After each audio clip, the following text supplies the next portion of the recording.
турбагының, аларга керектүү жардамыңды бергениң, аларды караганың. Кээде Бишкектин бул тарабында энеси, бул тарабында атасы болуп калып, анан баласы башка бир тарабында болуп, ошол энесинен кабар албай койгон учурлар дагы бар. Энеси неберелерин сагынат. Ошондой эле кээ бир эркектер өздөрүнүн ата-энесин түшүнгөн менен өздөрүнүн аялдары төркүндөрүнө барып, жээн неберелерин таята тайнесине жыттатып келгенге дагы жиберишпейт. Шариятта болбойт деп жакын турган жерге дагы барбастан канчалаган убакыттар ата-эне менен кыз байкуш дагы катташпай калып кетет. Албетте ушул дагы туура эмес. Демек биздин эркектерибиз, бир туугандарыбыз, ага-энелерибиз дагы өздөрүнүн аялдарына, алар дагы ата-энеси менен катташып, ошолордун абалын сурап турганга жардам бериш керек. Бирок ошол эле учурда төркүн жакын төшөгү жыйылбайт болуп, баардыгы эле көчөдө өтүп калган дагы бул мусулманчылыкка төп келбеген одоно көрүнүш.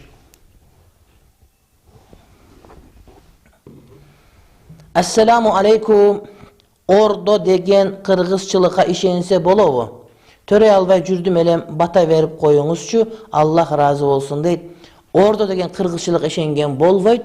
Ал биздин мусулманчылыкка туура келбейт. Ал күнөө, арвактарга сыйынып, мазарларга сыйынып, мазарларды кыдырып, ошолор пайда берет экен, зыян берет экен деп коркуп, Кудайдан сурай турган дубаларды арвактардан, мазарлардан, тоо таштан, Сулайман тоодон, Апшыр атадан, Байтик атадан, Түркстандан, ордолордон, ал эмес мечиттерден сураган. Ал эмес адамдардан, тирүү муфтийден, казылар же менден келип сураган, бул дагы болбойт. Бардыгын Кудайдан гана суралыш керек. Ошондо чыныгы момун мусулман болобуз. Кудай таалам сизге перзент берсин. Ошондой эле сизден башка төрөй албай жүргөндөрдүн бардыгына жакшы перзенттерди берсин. Агарган уулдарды, кыздарган кыздарды берип, неберелериңиз көбөйүп, алардын санын билбесем, башыңыз адашып калганды Кудай таалам насип эткен болсун. Чубак ажы дейт, бир баланын мага карызы бар, жакшы сүйлөп алайын десем эч болбойт, аны уруш керекпи? Мен ал баланын ишин 5 ай иштеп бергенмин, ал менин айлык акчам болчу дейт. Албетте, ал сага төлөп беришке милдеттүү болот. Эгерде сен жөн жакшы айтсаң бербей турган болсо, анда ошону бергизе турган тараптарга, мисалы үчүн аксакалдарга кайрылууга милдеттүү болот. Деги эле бирөөнү иштетип акчасын бербеген адам, бул адам эзели жарыбайт. Ошондуктан сен бирөө иштетерден мурда акчаны камдап иштетишиң керек болот. Акчаны камдап алып иштетпесең, анда сен жөн эле тобокел кылган болосуң. Бул Кудайга жакпаган жаман жорук. Ошондуктан ким өндүрүп бере ала турган болсо, анда ошолорго кайрылсаң туура болот. Мисалы үчүн айыл аксакалдарына. Бирок ошол төлөгөнгө кудурети жетип тура турган адам болсо, бирок ага жетпей турган адам болуп калып, чындап эле байкуш кыйналып атып, ойлогон ойду кыстаган турмуш жеңеттеп кала турган болсо, анда күтө тургандыгың ийги. Койдун кол сөөгүн ыйык, үйгө илип койсо ууру кирбейт дейт. Ушул таптакыр туура эмес. Кээде айылда апага барып калсаң, ушул үйдүн борлоруна, дубалдарга далыларды, сөөктөрдү илип коет. Үйгө андай кирбейт, мындай кирбейт деп, жок, ал жерге кайра шайтан кирет. Адам жеген сөөк жылаңач болуп калып, ошол жерде калып кете турган болсо, ошону жин шайтандар жегени келип, ошол жанагы көз ачыктын жин шайтандарына сен азык белек берген болуп эсептелесиң. Аны итке, балтеке салып беришиң керек болот дагы, ошону менен бардык ордуна келет. Үйгө илип койгон сөөктөр, бул ошол туура эмес, жиндердин таасирине кирип калгандардын катарына кошулат. Бирок өтө тазалап чүкө кылып алгандар, же болбосо сөөктөн тарак кылып алгандар бул нерсеге кошулбайт. Андан башка бир максаты жок, жөн эле илип койгон болсо, бул албетте биринчиден ширк болот. Анткени Кудай Тааладан башка дагы бул ааламга таасир этүүчү бар деген түшүнүккө кептелгендиги үчүн, экинчиден шайтандын сөөк азыгы болгондугу үчүн. Ал эми чүкөлөрдү алып ордо оюн ойногонго, же болбосо жөн эле жанагыдай бир сөөктөн тарак жасаган болсо, же бир бычактын сабын жасаган болсо, же жанагыдай бир камчыларды электен шираган жасаган болсо, албетте бул турмуш тирүү үчүн колдонулган нерсе, ага шарият тыюу салбайт.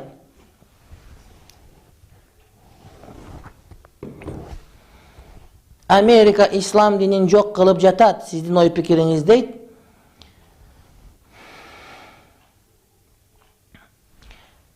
Биз мусулмандар көппүз, бирок жокпуз. Көппүз деген биз көппүз, көп адамбыз, көп саныбыз бар. Бирок жокпуз дегени биз мусулманбыз деп атыбыз мусулман болгон менен затыбыз мусулман болбой турат. Биз намаз өз убагында окуй албай калабыз. Биз орозо тутпай коебуз.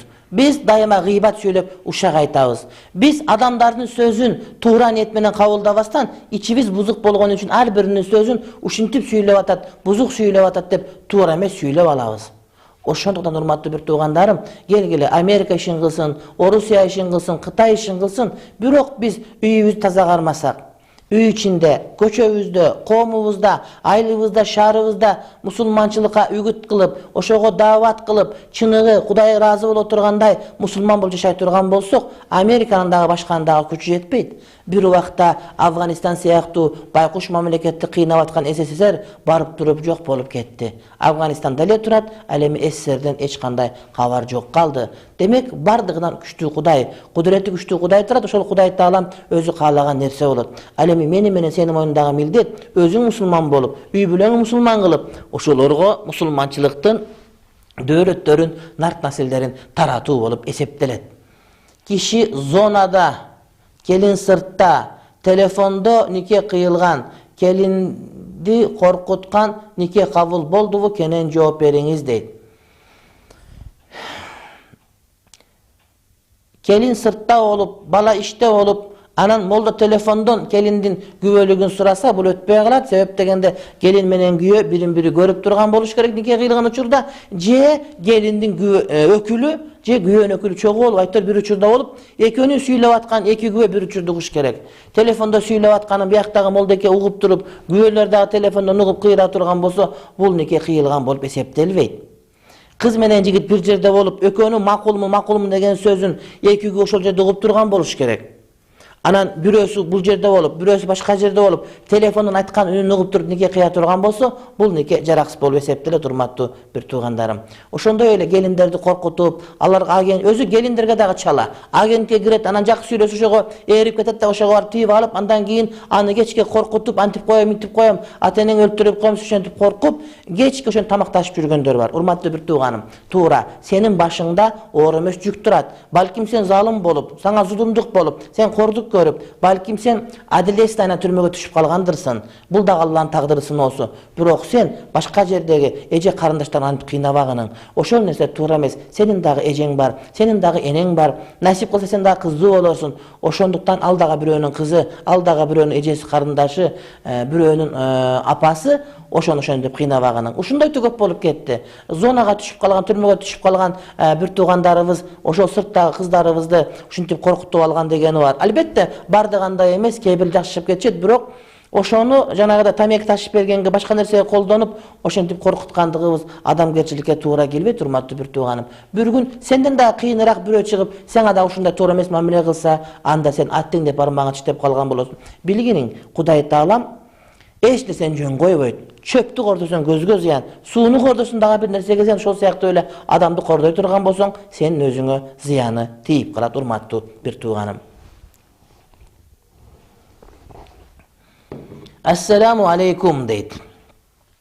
Бүгүн менин жолдошум орозо кармады, мага ушул орозонун маанисин айтып бериңиз, чоң рахмат. Мына ушул сөз боюнча сүйлөөнү ниет кылып унутуп калган экен, Аллах ыраазы болсун.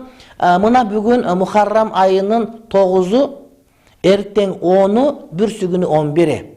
Пайгамбарыбыз Мухаммад Хабиб Мустафа саллаллаху алейхи ва саллям Меккеден Мединага келгенде, ошол жердеги жөөт еврейлер ушул Мухаррам айынын 10-чу күнү туар экен. Бул эртеңки дүйшөмбү күнгө туура келет.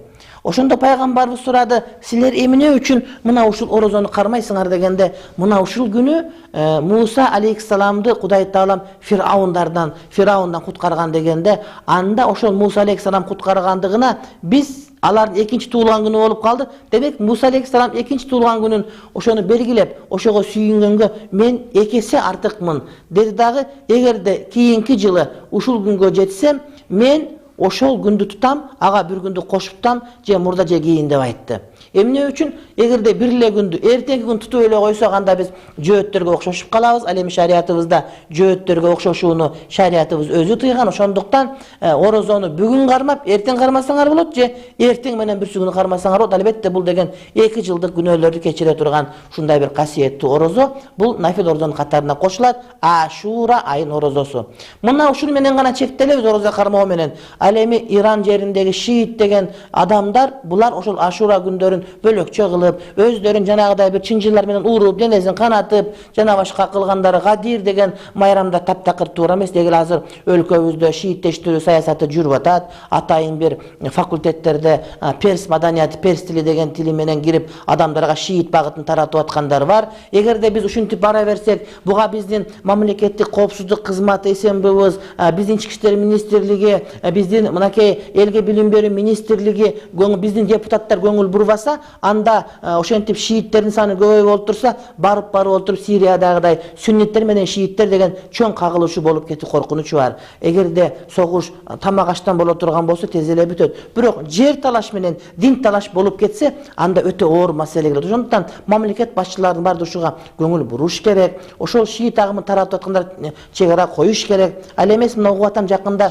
Иран элчилиги өзүнүн короосуна элчиликтин ичинде деп атайын медресе ачып, бирок короосу сыртка чыгып кете турган эшик менен куруп атат. Бул дагы ошол шиит маданиятын таратуу болуп эсептелет. Урматтуу бир туугандар, уулуңардын, кызыңардын ошол шиит агымына кирип аткандыгын, же Иранга байланып аткандыгын, же болбосо Перс маданияты деп туруп, ошол аркылуу башка бир багытка кетип атканын тоскула деп айтар элем. Анткени бунда биздин аз гана эке болгон, аттын кашкасындай болгон чакан кыргызга ушундай бир эки диндин, эки мазхабтын кереги жок. Бизге ахли сүннат вал жамаат, өзүбүздүн ата-бабабыз кармап туура дин гана керек. Дегеле бизге дин жаатындагы демократиянын эч кандай кереги жок. Ал ошол көп орустарга, түгөнбөгөн Кытайга жараша берет. Бирок аз эле кыргызга бул нерсе туура келбейт. Бизге өзүбүздүн илгерден карманып келаткан ахли сүннат вал жамаат өзүбүздүн жолубуз гана жетиштүү. Бизге эч кандай демократиянын кереги жок.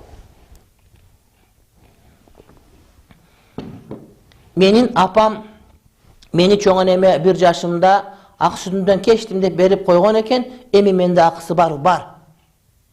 Сен өзүң ичин катып калганда, даратканага барганда ичиң ооруп 2 саат олтурасың, анан кол тойгондо сен тууп койгонсаң оңой болобу?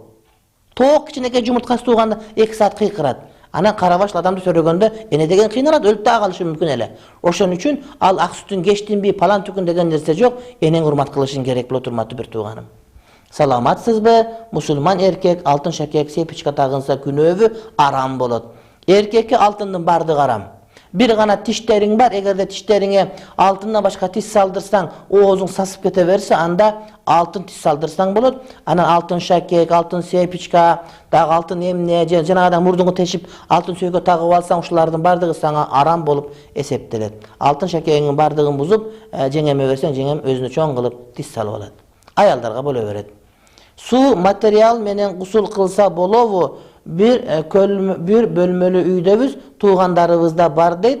Болот, эгерде ошол сууну тряпканы гиздемени денеге сүйкөгөндө, ошол жерден денеңе суу ага турган, тамчы ага турган болсо, анан жөн эле досканы сүрткөндөй кылып сүртүп койсоң, анда гусул важип, гусул бол аткарылбай калат. Эмне? Гусул деген жууш керек болот да, суу тоголону ага турган болуш керек. Ошондой кылып суу ага турган деңгээлде сүрсөң бир жөн.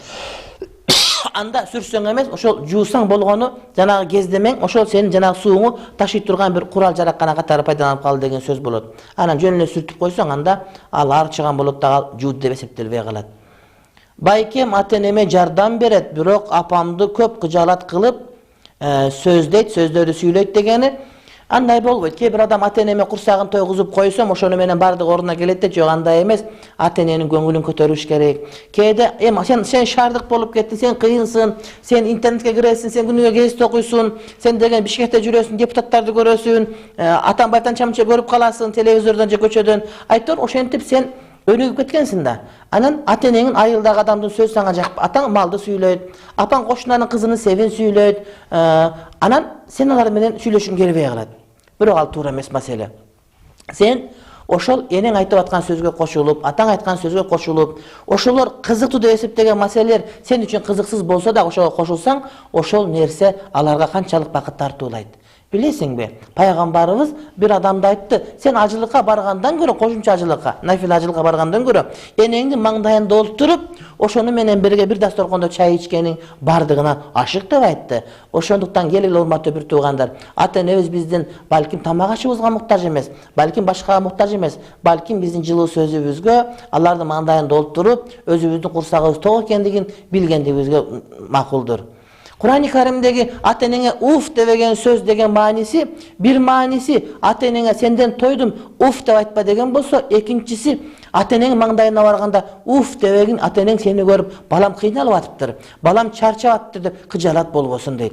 Senin problemalaryň kançalyk köp bolbosun, ız üçin köp bolbosun, biznesdegi maseleň bolsa dagı oşonu sırtqa kaltır. Ayalyňa da bilgizbe. Ata-enеңe dagı bilgizbe. Alar senin kıynalıp atkanyny görüp üýde özleri kıynala berbesin. Alardyň kıynalygynyň paýda jok. Oşondan uf dep çarçaganyny bildirip, teletonton korup gelgende bolup, kawagyny salyp kala turgan bolsaň, üýdegi aýalyň, baldaryň ata-eneň kıynalat, demek ata-eneň astynda antip kıynalganyny bildiribegeniň, antip ata-eneňdi tozokko salbaganyň.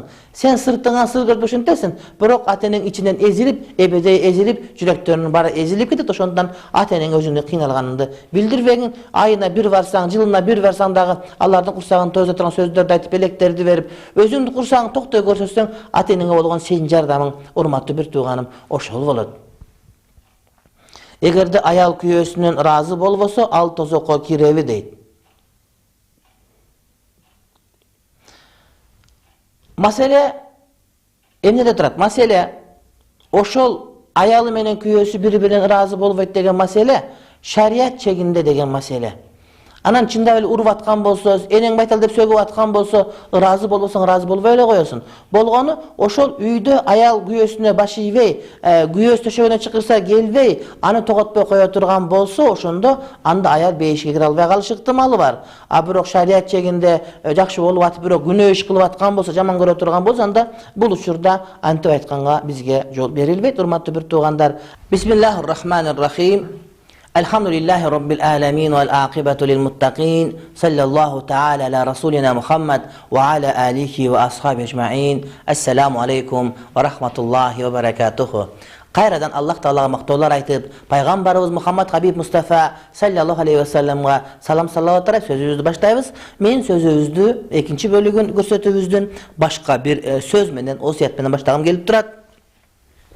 Hazreti Muaviye İbn Rayyan aytat, bir adam Ata İbni Abi Rabah degen Mekke'nin oşol tabiinlerin wagyndagy muftiyinden gelip surady deyt. Bir adamdın enesi var eken, ayalı var eken. Enesi ayalyna talak bermeyinçe razı bolmoýmun dep kıynap atypdyr. Emne kılıç gerek? Enesinin sözüne uş gerekbi, je ayalyna talak beriş gerek dep suraganda Hazreti Ata İbni Abi Rabah enesine jakşylyk kılsın dedi. Degen adam surady deyt. Enesi ayalın ajraşmayınca, ayalına talak bermeyince razı bolboýt eken degende, enesin Allah razı kılbasın, razı bolbosun, bul degen talak berbesin, enesine jakşylyk kılsın dep jogap berdi. Muna oşun durmat bir toğuna düşünüş gerek. Keber adamlar aytat, atam talak ber dedile, enem talak ber dedile dep ajraşıp ketişet. Al tuğra emes. Tuğra, Hazreti Umar'dın uwagynda Hazreti Umar, oğlu Abdullah ibn Umar'a aytdı, oğlum ajraşkının, mnogu gelin oňdurup ayt seni. Ajraşkının dep aytkanda, Hazreti İbn Umar, ayalımdy jakşy görör elem, ajraşkym gelbedi, ukpadym atam Umar'dın sözün dedi. Birok Hazreti Umar atam, Peygamberimiz garyzdanyp barıp, oğlum Abdullah, menin oğlum, menin sözüm ukpay turat. Al ayalyna talak ber dep aýtsam talak berip aytat degende, Peygamberimiz talak ber dep aýtdy. Anan Abdullah bin Umar talak berdi. Muna şunu dalil kılıp, menin atam talak ber dedi, menin apam talak ber dedi, dep talak berip algandar köp kezdeşet. Taptakır tuğra emes. Hudaý Taalam talak beri hukugunu senin koluna berse, sen anı başkalardan alıp, başkalarının sözüne girip sen talak berip koyuyorsun. Köp adamlar bilet, emnege talak aytdın desem, apam intip aytkan üçin, atam tegintip aytkan üçin, bir tuğandarym aytkan üçin talak berdim deyt. Bul ayal gelgende nike sana gıyılganbı je apana gıyılganbı? Nike sana gıyılganbı je sen inine gıyılganbı? Emne üçün senin bir tuğandaryň, senin atan, senin apan, senin ayalyna girişip talak ber dep aytat eken. Eger ayta turgan bolsa emne üçün sen oşonu uguşun gerek bolat eken? Ata-eneň talak ber dese, oşogo talak berseň, ata-eneň sözüni ukkan bolboýsun. Oşentip ata-eneňe sen jakşylyk kılgan bolup esepdelbeysin. Bireler aytat, Hazreti Umar aytkanda talak berdigo deyt. Tuğanım, senin atan Hazreti Umarday bolsa, anda talak bersen bir jön ele. Birok senin atan emes sen özüň dagı Hazreti Umarday emessin. Alar bölek adamlar. Hazreti Umar uşunday bolsa degende 6 ayat düşkön. Huday Taalam Hazreti Umardın özün oşunday bir urmat bilen urmattagan ulu insan bolgon. Oşonduktan başka bir adam gelip balasına ayalına talak ber dese talak berүү sana mildettүү emez. Ayaldardын taatını öğreniş gerek. Tuğra sen üylenip atkanda uşul kızga üylenbe dese üylenbeşin gerek, bul jakşı bolot. Birok üylengöndөн kийин, жашоо болгондон кийин, бала чакалуу болгондон кийин келиндердин дагы тагдырын ойлош керек урматтуу bir тууганым. Ата-энеси балдарын чабып сабаса болобу дейт, албетте болбойт. Бирок төйөңө чыгып кетип атса, 1-2 майтокоштон берип койсоң, анын зыяны дагы тийбейт. Баланы тарбиялап десе, bir жолу көчөгө чыгарып алгандагы болбойт. Эүчени менен анчамыш тарбиялап турган болсо, ага шариятыбыз жол берет. Бардыгыбыз апаларыбыз ошентип сабап эле чоңойткон, ана эчтеке болуп калган жокпуз. Апабызга болгон махабатыбыз жаман болгон жок. Айылдын балдары муну билет, шаардыктар деле билет болуш керек. Билбейм, биз үчүн бул эң эле жакшы нерсе. Бирок сабайт десе, bir жолу өлтүрүп, анан көчөгө салып, жанагыдай гезитте жүрөт, даратканага башын тыгып бирөөнү коркутуп уруптур деп, андай болбош керек. Ошол энеден ошондо жаза келип атат дей тургандай bir таасирди билиш керек. Денеси көгөрбөш керек, денеси оорубай турган болуш керек. Bir азыраак какыс кылып койгондон шарият бузулуп кетпейт. Менин апам төрөп таштап кеткен, жакында апамды таптым, бирок анын өзүнүн жашоосу бар, мени чоң анен баккан кимисине кызмат кылыш керек. Кимиси сенин кызматыңа муктаж болсо кыл, албетте, чоң анеңе кызмат кылган унутпагының, бирок ошондой апаңа сенин жардамың керек болуп аткан болсо, аны дагы унутпагының алыбай алына жараша. Саламатсызбы? Менин күйөөм кайтыш болгон, 5 убак намаз окуйм, жакшы көргөн адамыма нике кыйдырса болобу дейт. Күйөөңүз кайтыш болуп кеткенден кийин, эгерде боюңузда жок болсо, 4 ай 10 күндөн кийин өзүм билем, өтөгүм төргүлем деп каалаган адамга турмушка чыксаңыз болот. Эгерде боюңузда бар болсо, ошол боюңуздагыны төрөгөндөн кийин гана турмушка чыгасыз. Эгерде боюңуздагыны күйөөңүз өлгөндөн 1 айдан кийин төрөп койсоңуз, анда 4 ай 10 күндөн кийин гана турмушка чыгаласыз. Демек, эң аз дегенде 4 ай 10 күн болот, болбосо ошол жанагы 9 айга чейин барып та калышы мүмкүн. Ооба, сизге уруксат берилет. Ассаламу алейкум, мен сварщик болуп иштейм. Сварщик деген кыргызчасы, урматтуу bir тууганым, ширетүүчү.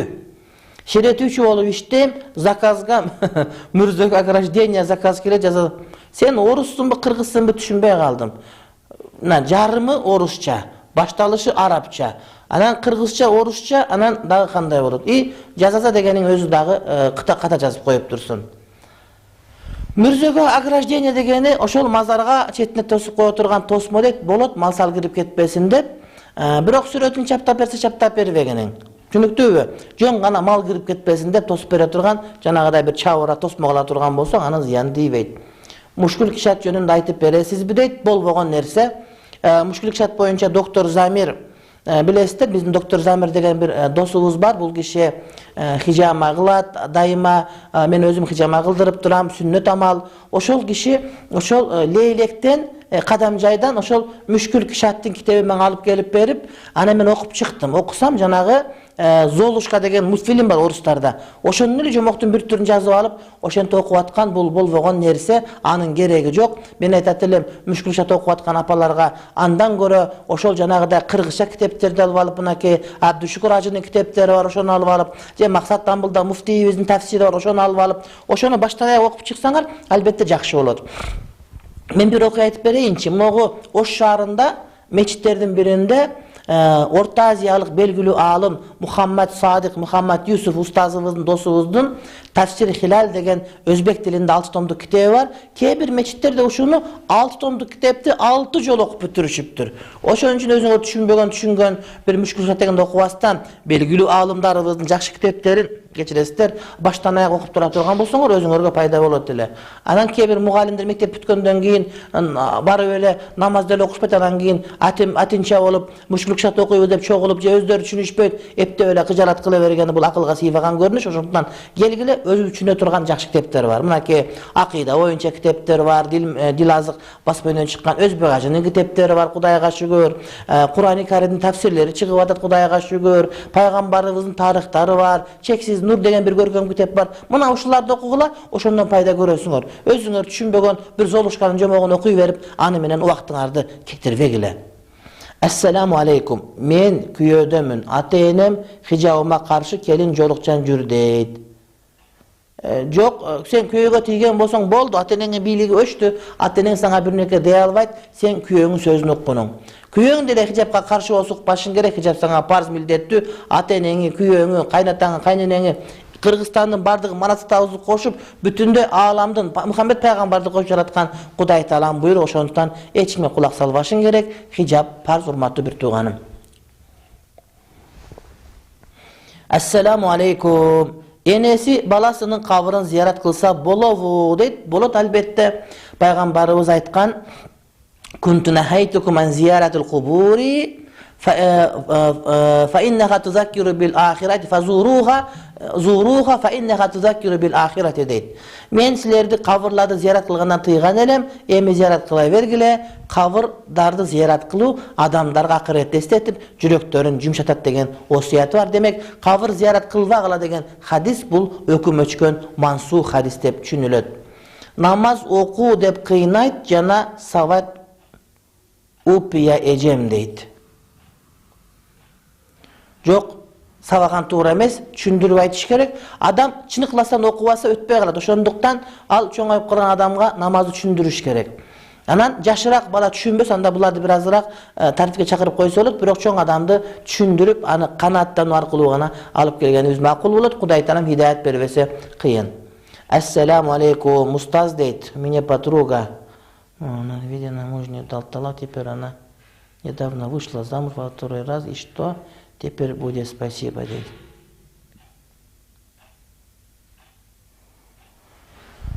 On 7 gün murda ajraşıp ketip, göğüs talak beriptir, bugün kayra göğe tiyip ketiptir.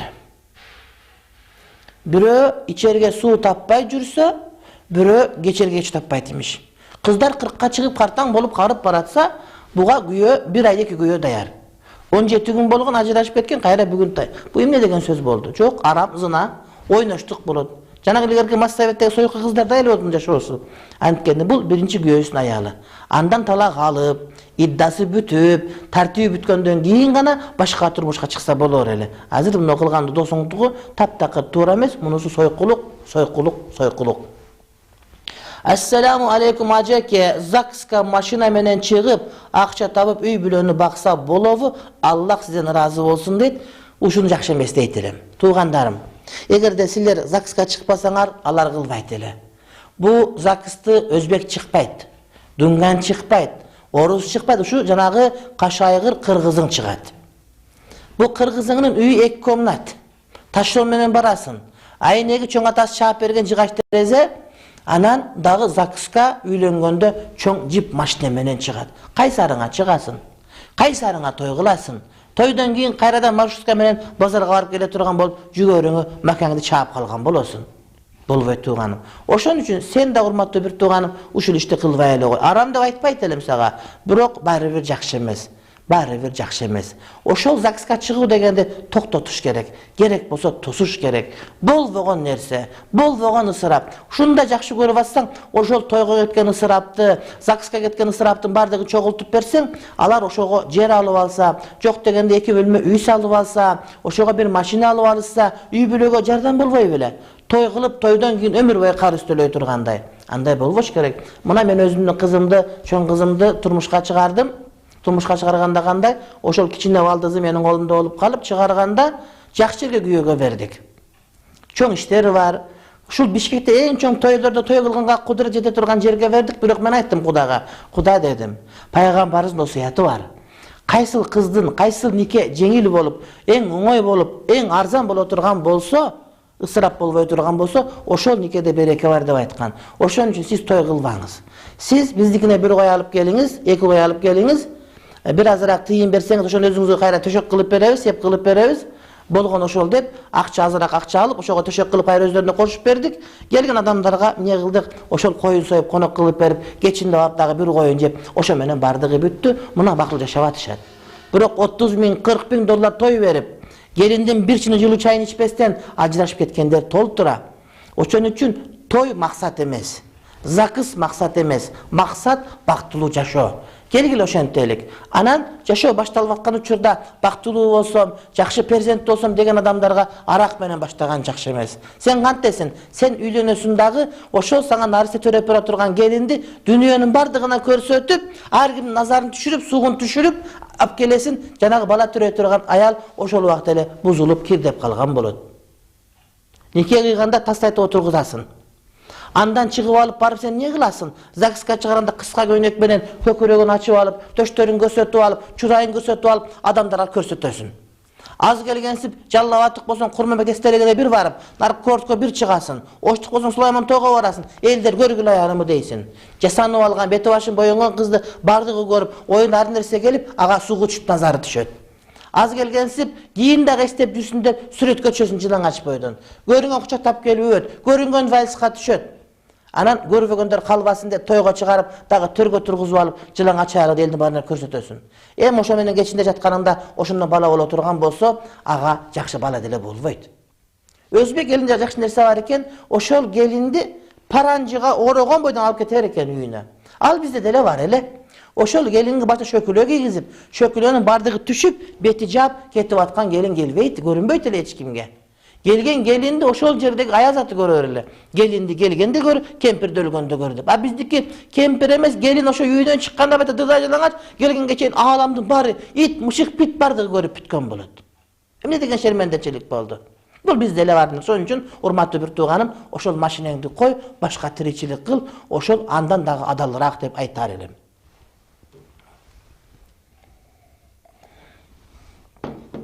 Өзү кыргыз уникалдуу эл дүйнөдө. Bir fatva bергенде ойлонуп бербесең, кичине тешип берсең, дараган чоң кылып, чоңойтуп үңкүр кылып, ичине бардыгы кирип кетет. Кой, макул эми үйлөнгөндө, эми келин жетелеп келмек белең, араба деле жок, ошол алып кел машина менен десең, 5 машинаны кошуп алат. Эми кичине той кыл десең, той сое берет. Андай болбош керек, урматтуу бир тууганым. Ушинтип жүрүп биз өзүбүздү жок кылып атабыз. Эң ары жоктор Ошто жанагыда кукуруз самолет менен ЗАГСка чыгышат экен. Эмне деген сундук болду? Мен убактымдын көбүн жолдо жүргөндүгүмө байланыштуу 3 мал намаз окуйм багымда Шамкуптан алем 5 менен асыр каза болуп саналабы дейт. Жок, оку бир тууган өз убагында. Сенден иши көптөр деле, сенден кыйындар деле окуп жүрүш, сен деле окугуну. Намазын каза кылып кое турган болсо күнөөкөр болосуң.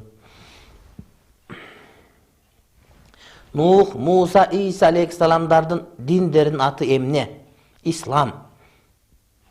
Адам алейхиссаламдан баштап акыркы пайгамбар Мухаммед пайгамбарга чейинки диндердин бардыгынын аты ислам деп айтылынат.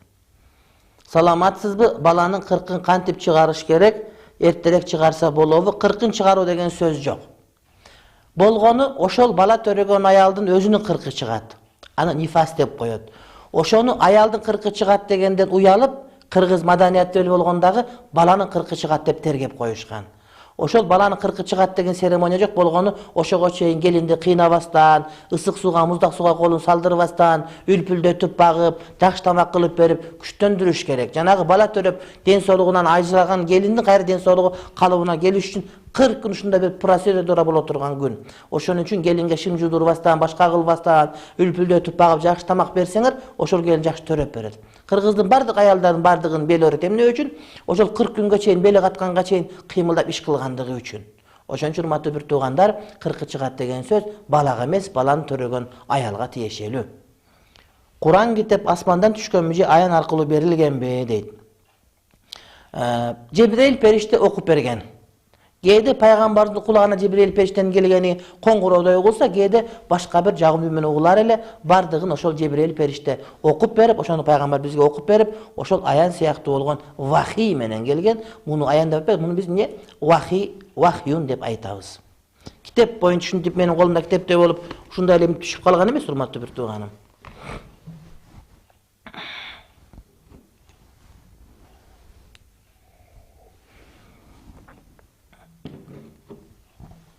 Ассаламу алейкум, капырды да капыр деп айтканга болбойт дешет. Анткени ал адам Аллахымдын жүрөгүнө жаккан иш кылгандыр, бизге билгизбей чотоноп болсо теңирчини капыр дейт. Мен дагы айтып берем, теңирчилер капыр. Акты ак деш керек, караны кара деш керек. Антип калп эле алдай бергенден каякка барабыз?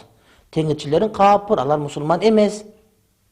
Мынаке Зимани Будет капыр, Анарбек Усупбаев капыр, дастан ушулар бар ушундай. Буларга жаназа буйрубайт, булар мусулман эмес, бизди мазарга койгонго болбойт. Эгерде тооба кылып, келиме айтып, жаңылдык жаздык деп, ла илаха иллаллах Мухаммаду Расул келиме айтса, анда келсин. Биз аларды жаман деле көргөн жерибиз жок. Болгону ар нерсе акыйкат сүйлөп атабыз.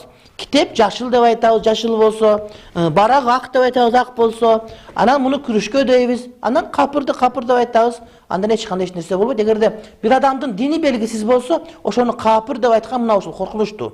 Бирок капырлык анык билинип аткан болсо, анан аны эмне деп айтыш керек болот? Күндүк 5 мал намаз учурунда сүннө намазын ордуна каза намаздарды окуса болобу? Менин 10 жылдык намазымдын карызы бар, жетишпей калуудан коркуп жатам. Ошентип окуса болот дегендер бар. Хасан Яваш деген түрк алымдан бир ошентип айтат. Анан биз айтат элек, жок, аны деле муну деле окуй бер, иншалла бардыгы жакшы болот деп. Чубак ажы, менин балам 6 жашта, колун алалдасам болобу? Той кылганга шартым жок. Так жашта кесетте оккам. Жок, жашынын кереги жок. Ошол качан мүмкүнчүлүк болунду кестире бергениң, алалдата бер колун. Ага той дагы шарт эмес. Ошол устакысын берсең, ошо менен бардык ордуна келет. Азыр эң жакшы убагы. Так жаш, жуп жак, жаз, күз деген жери жок. Болгон ошо бала бир аз торолуп калса жакшы болот деген гана маселе бар. Үйгө суу сүрөттү койсо болобу? Бул кандай сүрөт экенин түшүнбөйм, урматтуу бир тууганым. Менин мында маалыматым жок. Эгерде сүрөт, суу сүрөт билбейм. Саентология чиркөө деген эмине ошо капыр деген ушул. Ошондой бир адашкандар келип, ар кандай андай мындай деп ачып атат. Чиркөө деген саентология бул жанагы Борборду көчөдөн көрдүм мен дагы бул боюнча жанагы ким госкомиссия болуп турган учурда да катталабыз деп келип, анан катталбай жүргөн. Жок, буларга ишенбеш керек. Булар капырлар, бизди бузганы келгендер, атайын ушундай миссионерлер. Деги эле ошол мусулманчылыктан башканын бардыгын кууп салыш керек, булардын бардыгын. Ушуга мамлекет маани бериш керек. Айылдарга киргизбеш керек. Дин эркиндиги бар деген сөз туура жазылып калган. Бирок дин эркиндик бар деп отуруп, биздин бардыгыбызды акмак кылып, банкрот кылып, анан кыргызды жок кылып кырып, биздин жер байлыгыбызга, башка нерсеге ээлик кылып алгысы келишет. Кыргызчылыкты билбесеңиз, сиз кимсиз? Арабсызбы? Касиеттүү Меккеге бар. Кыргызчылыкты билсең, менчелик билесиң тууганым. Кыргызчылыкты билсең, менчелик кыргыз болорсуң. Анан өзүңчө эле өзүң билген туура эмес түшүнүктөрдү, бакчылыкты, кыргызчылыкты, бакчылык, ал көз ачыктык. Жөн эле кыргызчылык деп айтышат. Меккеге баргам, Меккени дагы окугам, кыргызчылык салтын дагы билем, тилин дагы билем. Билсең менчелик билерсиң тууганым. Бирок сен ордо дегениң, бакчылыгың, көз ачыктыгың бул кыргызчылык эмес, бул акмакчылык.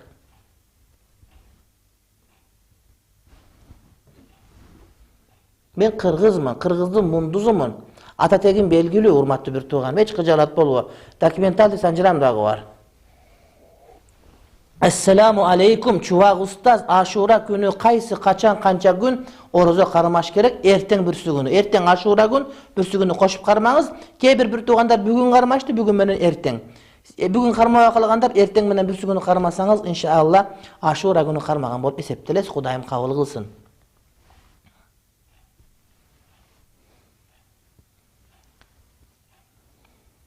Кийинки суроону жиберсиңер. Бирөөлөр карызга акча алышып, бербей жатышат. Исламда кандай болот? Сизге Аллах разы болсун дейт. Исламда мүмкүнчүлүгү болуп туруп бербесе күнөө болот. Мүмкүнчүлүгү болуп туруп бербесе, албетте бул нерсе күнөө болот. Арам болот. Эжели жарыбайт. Деги эле карыз алган адам төлөгөнгө кудурет жете турганын эстеп гана алыш керек. Магазинге 60 сомго соода кылдым. 60 сом берсем, ал мага 20 сом кайтарып берди. Мен унчукпай алып кеттим, бул күнөө, арам болот, жегениң арам болот. Ошол жегениң колуңа өзүңө салып кусуп бардыгын чыгар дагы, анан апарып магазинчиге кайра 20 сом бергениң, урматтуу бир тууганым. Бул кылганың арам, арам. Бир тыйын жесең арам, кыямат ушуну сурайт сенден. Жихад деген эмне? Жихад деген намаз, орозо, зекет, ажы деген сыяктуу касиеттүү бир түшүнүк. Cihat, çoң cihat, kichine cihat ekiге bölünөt. Çoң cihat деген адам өзүнүн ички дүйнөсү менен, өзүнүн нәфси менен күрөшүүсү.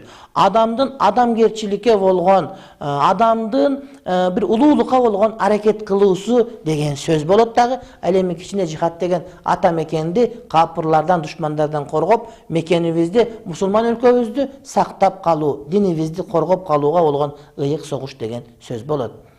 Жүрөк түшкөндө дем салдырыш керекпи? 26 жаштагы баламды ит тиштеп алды, медицина жардам берилип жатат дейт. 26-га чыккан баланын жүрөгү деле түшпөйт, бирок дем салдырсаңыз жакшы болот. Эң жакшысы өзү намаз окусун.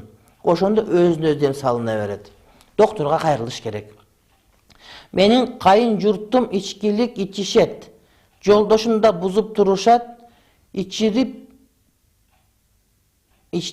Мен жолдошумду алардан алыс татсам болобу дейт. Алардан бөлүп кетип калсаң болбойт, бирок ошол алардын арагынан алыстатсаң болот. Ошонун үчүн жолдошуңу дааватка чыгарсаң, билесиңерби? Биздин Кыргызстанда даават деген сонун бир ушундай бир нерсе бар. Ошого чыгарсаңар жакшы болот. Көптөрү мага келет, дааватка чыгарып бериңиз, эми мен кээде унутуп калам. Эгерде кимге макул деп унутуп калсам, кечирим сурайм, урматтуу бир тууганым.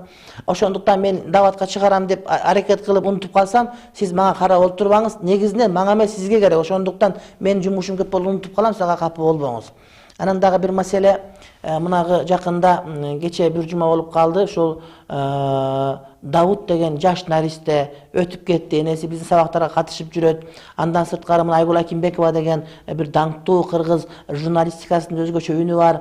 Бир туугандарыбыздын дагы перзенти өтүп кетти, Кудай таалам. Дегеле жаш перзент өтүп кеткен бир туугандардын бардыгына Кудай таалам сабырдуулук берсин. Эми албетте силердин балдарыңар, наристелер, бул силерден дагы мээримдүү Заттын колуна барды. Силер баккандан дагы Кудай таалам андан жакшыраак өзүнүн ырайым мээримин төгүп турат. Иншалла бейишке барсаңар Кудай таалам силердин перзентиңер силерди колуңардан жетелеп бейишке алып киргизет. Ошондон кыжаат болбой кала Кудай таалам. Ошол чын дүйнөгө көчкөн перзенттериңер ордуна дагы көптөгөн жакшы перзенттерди берген болсун. Кудай таалам үй бүлөңөргө ынтымак, бакыттуу ата эткен болсун. Жинди чыгарганга 7000 сом алганы туурабы дейт.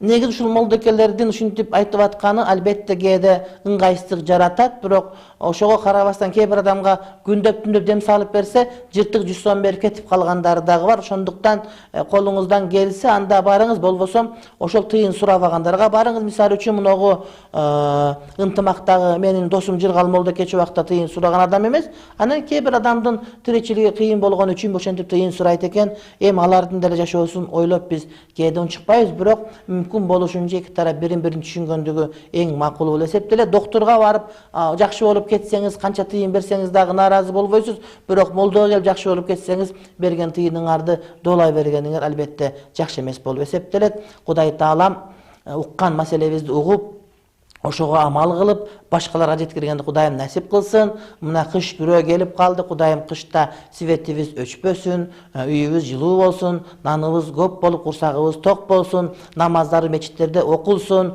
Кудай таалам эл башындагы, журт башындагыларга ынсаптуулук берсин. Аман эсен бизди туура жолго башкарып баштаганды Кудайым насип кылсын. Мына шайлоолордун дүбүртү угулуп баштады. Кудай таалам жаман ниети бар, эптеп уурдап сокмой болгон ниети бар партиялар адамдар жолотпосун. Кудай таалам элге кызмат кылам, Кудайга жагам деген жакшы ниети барларды, келечекте элибиздин келечегине кызмат кылып бере тургандарды гана өткөргөнүн Кудай таалам насип кылган болсун. Кудай таалам урушуп кеткендерди жараштырсын, талашып жүргөндөрдү, таарынып жүргөндөрдү табыштырган болсун. Бойдок жигиттерибиз үйлөнүп турмушка чыга эле карындаш кыздарыбыздын бардыгы жакшы жерге турмушка чыккан Кудайым насип кылсын. Адашып башка жолго, башка динге кирип кеткендерге Кудай таалам хидаят, тауфик насип эткен болсун. Ооруканаларда ооруп жаткан бир туугандардын баарына Кудайым шифай ажил берсин. Алыс сапарда жүргөндөрдүн бардыгын Кудай таалам жаман сөздөн, жаман көздөн, жаман колдон сактасын. Кудай таалам уулу жокторго уул берсин, кыз жокторго кыз берсин, үй жокторго үй берсин. Кудай таалам уй жокторго уй берсин. Кудай таалам карыз барлар карыздарынан кутулуп, иш кылып аткан иштерине береке берсин. Дыйкандардын, малчылардын, базарчылардын, доктурлардын, мугалимдердин, милисиялардын бардыгынын Кудай таалам жакшылыктан үмүт эттерген болсун. Раббана атина фид дунья хасана ва фил ахирати хасана وقنا عذاب النار آمين. السلام عليكم ورحمة الله وبركاته.